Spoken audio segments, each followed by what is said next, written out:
এই যে দেখেন কতগুলা গাড়ি, মনে হয় 400-500 গাড়ি আছে এই সিরিয়ালে। আমরা যে জায়গায় আছি এই জায়গা হলো আপনার মেন রোড, মাজার রোড আর টেকনিক্যালের মাঝামাঝি। কিন্তু আমাদের পিছনে আরো যতগুলা গাড়ি আছে ও এটা বুদ্ধিজীবী কবরস্থান পর্যন্ত চলে গেছে না ভাই? চলে গেছে। কিন্তু আমরা 5টা বাজে, বিকাল 5টা বাজে সিরিয়াল দিছি, ভাবছি যে আমরা মনে আশা করছি 6টা বাজে আমরা গ্যাস পাবো, কিন্তু আমরা পাই নাই ওই সিরিয়ালে। এখন আমরা ওয়েট করতেছি, এখন 9:15 বাজে, পাম্প 9:30 বাজে আমাদের গ্যাস দিবে। আমার সামনে কতগুলা গাড়ি আছে আমি নিজেও জানি না, হয়তো 1-150 গাড়ি আমার সামনে আছে। তো এই যে দুর্ভোগ, এই দুর্ভোগ নিয়ে বিগত দিনগুলা আমরা খুব কষ্টে আছি।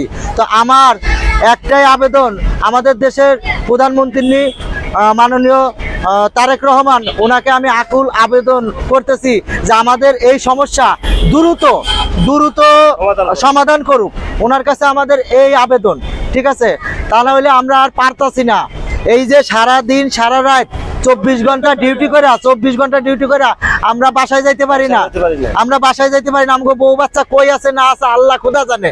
আমরা নিজেও জানি না যে আমগো বউ আছে কই, বাচ্চা আছে কই, ঠিক আছে? এরকম কতদিন থাকবে তাও জানি না। মাননীয় প্রধানমন্ত্রী জনাব তারেক রহমান, আপনার কাছে আমাদের বিনীত অনুরোধ, আপনি এই সমস্যা দ্রুত সমাধান করেন, এটাই আমাদের কাছে, আপনার কাছে আমাদের অনুরোধ।